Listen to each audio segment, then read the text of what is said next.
Hey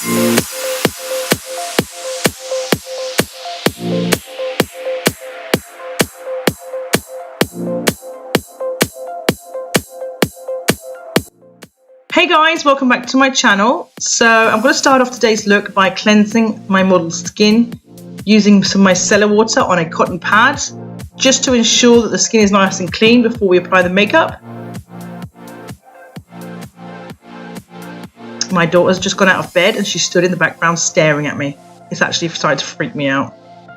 Anyway, I'm just going to plow through this and hope she doesn't say a word while I'm doing it. So I'm just going to prime the skin. Oh look, my son's come downstairs. Great, whoopee, thank God. Double bubble. Right, where was I? Right, yeah, prime the skin. Becca Illuminating Primer. I'll leave the name in the description box down below because I can't bloody remember. And then I'm going to fill the brows in using my BH Cosmetics brow palette. Just using one of the darker brown tones, just filling them in slightly and filling any sparse areas. You know the drill. To prime the eyelids, I am just going to apply my MAC Select Cover Up in NW25, I think it is. It's a little bit darker than the one I usually use, but I want it to be quite close to her skin tone. I'm applying this with the MAC 252 brush, and then I'm blending it in with a Sigma 3D HD Kabuki small little defining. I have no bloody idea what the name is. I will look that up for you though. I can't keep up with all these bloody brush names. So that just helps me blend in any harsh edges and flatten out any creases. Make sure I get it right into the inner corners. I'm going to set that now with some translucent powder. This just means that the primer is set so it's not sticky when I go to apply my eyeshadow, so it blends out much easier than if I hadn't set it. It would be hard to blend out your eyeshadow. So the first eyeshadow I'm going in with is makeupgeek Creme Brulee, a really nice neutral toned crease shade. Just buffing that into the outer corner in circular motions, upwards and outwards. She's got slightly hooded eyes, my lady, today, so I wasn't taking it through the crease all the way into the inner corner, as that could actually make the eyes appear smaller and more hooded. So I'm kind of just giving that effect of an elongated and more open eye by doing this on a MAC 224, my absolute favorite first transition shade brush. Just buffs everything nicely, diffuses everything so effortlessly. And I'm just going to go in a few times with the shade Creme Brulee and really build it up. As you can see, because I've placed that base down, that eyeshadow primer, the MAC Select Cover Up, even just like this now, it just looks so flawless and lovely. You could even leave it like this for a really uber simple bridal look if you wanted to, because the eyelid is flawless because it's covered. There's no pigmentation or anything on there. I personally love this actual eyeshadow look right now, but I'm going to slag it up a little bit for her because she was going out, she wanted some glitter, she wanted some party look, so yeah, I slagged it up a bit for her. If you're American and don't want it slagged it up, it means kind of like sex it up, hoard it up, you know. For my second transition colour, I'm going to apply Cocoa Bear by makeupgeek, just a slightly darker colour, slightly warmer as well. I'm going to take this close to the lash line, deeper into the crease, give a little bit more definition on a MAC 217 brush.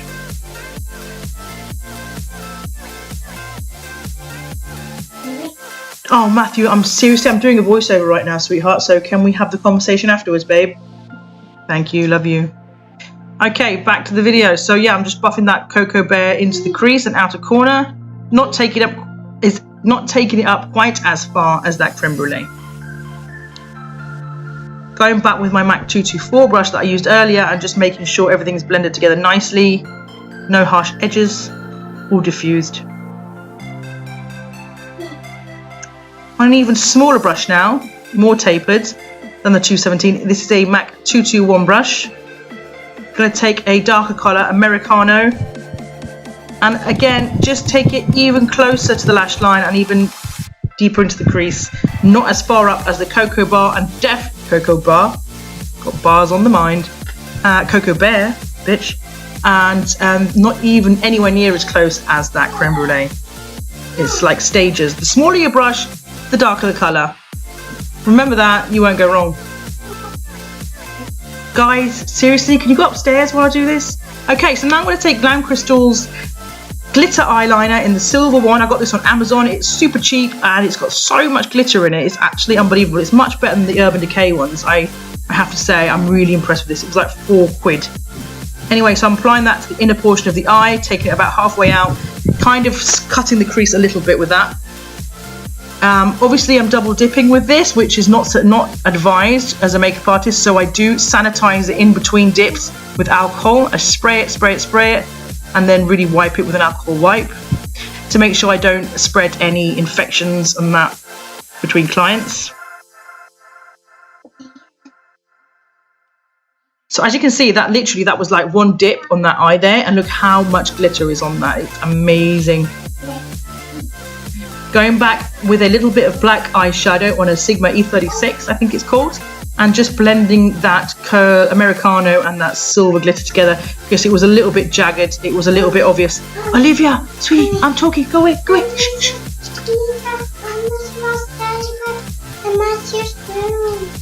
Just blending that together. Okay, go and watch Ladybug upstairs, please. God damn. Right. Love you guys. Blending that black in, and then going back with my MAC 217 and just making sure everything's blended together. Seriously, any of you are mothers out there, you'll know how bloody hard it is to try to juggle everything. Oh, can't even do a voiceover without my kids sat in my lap. Although I love them, I wouldn't change it for the world. Anyway, I'm going to highlight under the brow bone and in the inner corner with Nylon by MAC. And I'm going to go a little bit darker with the black on the outer corners there. I felt like the silver was still a little bit jagged a little bit. In hindsight, I probably would have put down some silver eyeshadow before applying the glitter, so I had a little bit more of a transition to fade into. But you know what? Fucked up there, so we'll just carry on anyway. Apply a little bit more glitter there. I think I'd realised it was a bit wonky. I'm going to use the RCMA VK palette, the Shinto shades there in the centre, mixed together with a bit of RCMA foundation thinner. Super pigmented foundation, but lightweight. Really lovely and dewy. Just going to apply this with a Sigma 3D HD, the large kabuki brush, and then blend it in with a Real Technique sponge. Make sure it's damp so it gives a flawless look.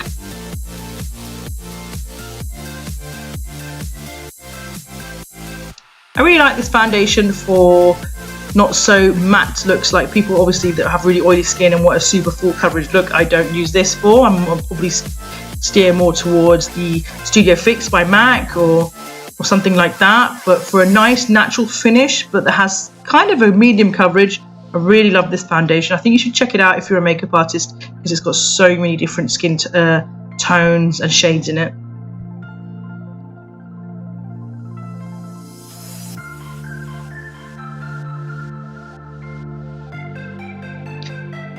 I'm kind of debating whether to redo this voiceover, but you know what? I really don't think I can be asked. It's taken me so long to do this video. Oh, you're just going to have to deal with it. Anyway, yeah, to colour correct under the eyes, as usual, I'm just going to use the LA Girl Cosmetics that I use on darker skin tones. It's orange, which counteracts any blue. And on top of that, I'm going to apply a very thin layer of MAC Select Moisture Concealer. Very lightweight concealer, doesn't add a lot of coverage, but it's just going to get rid of that orange colour corrector that we just used. This girl has got pretty much perfect skin. I mean, she's like 17, she doesn't need any of this shit on her face, but it's just for tutorial purposes, so please, I don't need the comments, she looks better without makeup. I know she fucking does. It's just because, you know, I'm making a tutorial. And she's going out, she wants to look like this. Can you tell I'm in a bad mood? Because damn. I need some wine. Just blending that in with my Real Technique sponge as usual. I'm going to set that with some MAC Select. Oh, what the hell am I talking about? MAC Next to Nothing powder. Really good for setting without adding any extra texture or coverage. And then I'm going to cream bronze using my Chanel Soleil de Tan cream bronzer. Just applying that with a duo fiber brush. Also by MAC, I can't remember the number, but I'll leave it down below. To deepen that bronzer up and kind of contour, I'm just applying some Anastasia cream contour from the medium palette, darkest shade, just under that bronzer. And just close to the hairline, just to give a bit more dimension. I'm going to take it down the bridge of the nose also. I'm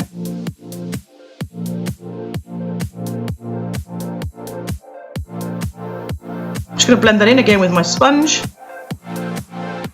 Speed this up for you.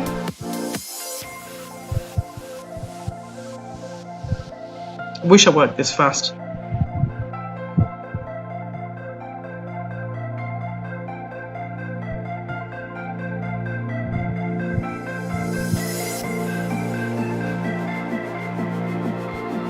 Okay, so now everything is nicely blended. I'm just going to set the rest of the face using my MAC Next to Nothing in a dark medium, slightly darker shade than I used to set on the under eye.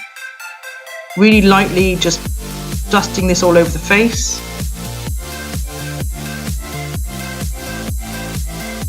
I really hate cakey makeup, so I'm just always really careful not to like overpack the powder. But I do believe that in Spain, and at this time of year, it's August, it's like 40 degrees out there. It's going to melt off if you don't set it with something. That's just my personal preference. Obviously, some people don't like setting their makeup. That is fine. Do what you got to do. And now I'm going to bronze a little bit where I put that cream bronzer with a Hoola by Benefit. Just again to intensify that bronzy colour, give it a little bit of dimension, the healthy glow that everyone wants. Under the chin, in the cheekbones, hairline.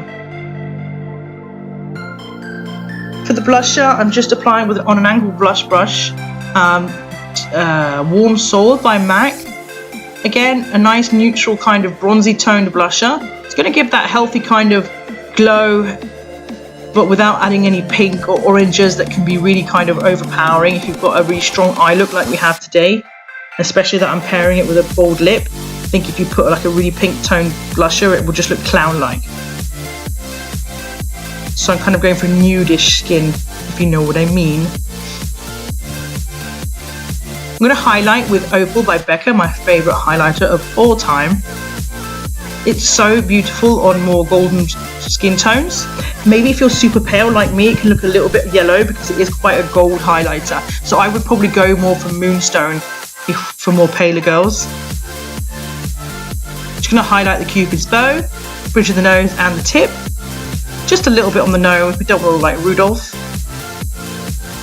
Just a tad. Under the eyes, I'm just going to mix Cocoa Bear and Creme Brulee on a pencil brush and just sweep it under the eyes to give a smoky effect.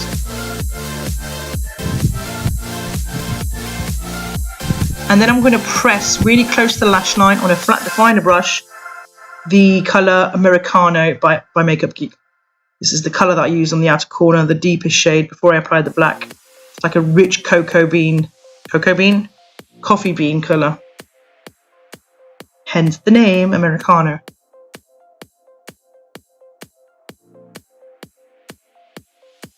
And then I'm going to go back in with my pencil brush and just blend all that together, make sure it's seamless, give a lovely gradient effect to that smoky lower lash line. I think I forgot to add the content in or whatever, but I did line the waterline with a brown eyeliner from, what the fuck is it called? Makeup Forever, that's it. I'm just going to apply some essential oils to the lips so my matte lipstick glides on. Because it's quite stiff. Relentlessly Red by MAC, this is called. The essential oil just makes the lips nice and moist and prepped for my lipstick application. And that's the end of the video. I hope you guys enjoyed it. Thank you for watching and I will see you in my next video. Bye!